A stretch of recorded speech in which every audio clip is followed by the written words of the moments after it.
Hi, welcome back to my channel. After the long time ನಾನು ಇವತ್ತು cooking start ಮಾಡ್ಕೊಂಡಿದ್ದೀನಿ. Video ಮಾಡಿಕೊಂಡು ಒಂದು ಕಡೆ ಕುಕ್ ಮಾಡ್ತಾ ಇದ್ದೀನಿ. ಎರಡು ಬ್ರೋಕ್ಲಿ ಮತ್ತು ಪನ್ನೀರ್ನ ಇನ್ಸ್ಟಾಮಾರ್ಟಲ್ಲಿ ಪರ್ಚೇಸ್ ಮಾಡಿದ್ದೆ.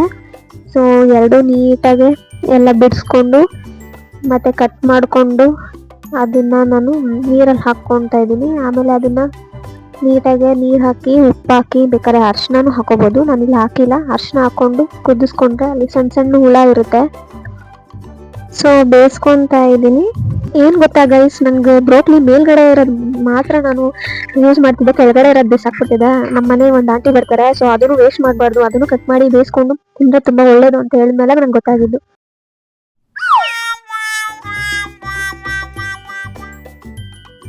ಸೊ ಪನ್ನೀರ್ನ ಕಟ್ ಮಾಡಿಕೊಂಡು ತುಪ್ಪ ಹಾಕ್ಕೊಂಡು ಫ್ರೈ ಮಾಡ್ಕೊತಾ ಇದ್ದೀನಿ.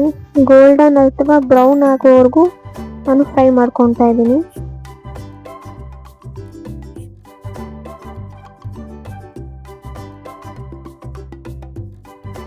ನೆಕ್ಸ್ಟ್ ಇದಾದಮೇಲೆ ಒಂದು ಪ್ಲೇಟಿಗೆ ತಕ್ಕೊತಾ ಇದ್ದೀನಿ.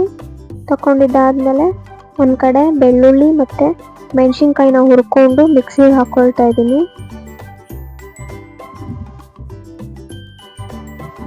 ನೆಕ್ಸ್ಟು ಗೋಡಂಬಿನ ಅದು ಕೂಡ ಹುರ್ಕೊತಾ ಇದ್ದೀನಿ. ಇದರಲ್ಲಿ ಮೇನ್ ಇಂಗ್ರೀಡಿಯೆಂಟ್ ಬಂದು ಗೋಡಂಬಿ. ಸೊ ಗೋಡಂಬಿನ ತುಪ್ಪದಲ್ಲಿ ಚೆನ್ನಾಗಿ ಹುರ್ಕೋತಾ ಇದ್ದೀನಿ.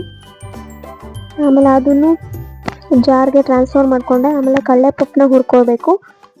ಆಮೇಲೆ ಅದನ್ನು ಟ್ರಾನ್ಸ್ಫರ್ ಮಾಡ್ಕೊಳ್ಬೇಕು. ಅದಾದಮೇಲೆ ಮಿಂಟ್ ಅಂದರೆ ಪುದೀನ ಹಾಕ್ಕೊತಾ ಇದ್ದೀನಿ.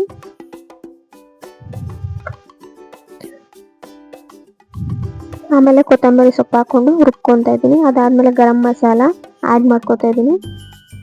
ಈಗ ಬ್ರೋಕ್ಲಿ ಎಲ್ಲ ಬೆಂದಿದೆ, ಅದನ್ನು ಸೈಡ್ಗೆ ಎತ್ತಿಟ್ಕೊಂಡು ಬಾಣಲಿಗೆ ಎಣ್ಣೆ, ಆಮೇಲೆ ಸಾಸಿವೆ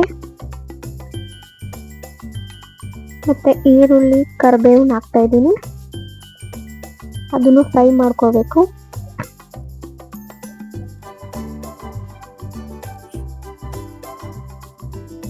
ಆಮೇಲೆ ಬ್ರೋಕ್ಲಿ ಎತ್ತಿಟ್ಕೊಂಡಿದ್ದು ಸ್ವಲ್ಪ ನೀರನ್ನೆಲ್ಲ ಸೋಸ್ಕೊಂಡು ಹಾಕಿದ್ರೆ ಚೆನ್ನಾಗಿರುತ್ತೆ.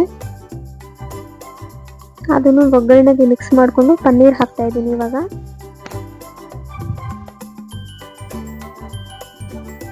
ಅದನ್ನು ಫ್ರೈ ಆದಮೇಲೆ ಎರಡು ಒಟ್ಟಿಗೆ ಮಿಕ್ಸ್ ಆಗಿ ಈಗ ನೆಕ್ಸ್ಟ್ ರುಬ್ಬಿರೋ ಪೇಸ್ಟ್ ಹಾಕೋಬೇಕು. ಅದನ್ನು ಬಾಡಿಸ್ಕೊಂಡು ಹಾಗೆ ಸಾಲ್ಟ್ ಹಾಕ್ಕೊತಾ ಇದ್ದೀನಿ.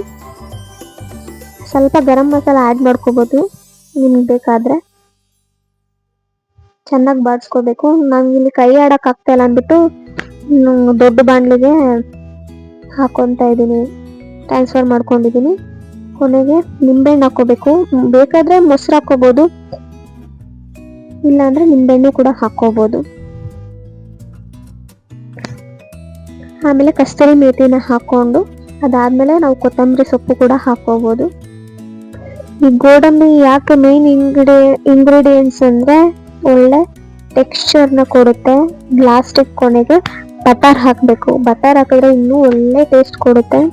ಆಮೇಲೆ ಗಟ್ಟಿ ಬರ್ತಾ ಇದೆ ಅಂತ ಗೊತ್ತಾಗುತ್ತೆ. ಆಗ ಆಫ್ ಮಾಡಿಬಿಟ್ಟು ನಾವು ಚಪಾತಿ ಜೊತೆ ತಿಂದರೆ ತುಂಬ ಚೆನ್ನಾಗಿರುತ್ತೆ. Trust me guys, it was too good. ನೀವು ನಿಮ್ಮ ಮನೇಲಿ ಟ್ರೈ ಮಾಡಿದ್ರೆ ದಯವಿಟ್ಟು ಕಾಮೆಂಟ್ ಮಾಡಿ. Thank you. ನೆಕ್ಸ್ಟ್ ವಿಡಿಯೋದಲ್ಲಿ ಸಿಗ್ತೀನಿ. ಅಲ್ಲಿವರೆಗೂ ಬಾಯ್ ಬಾಯ್.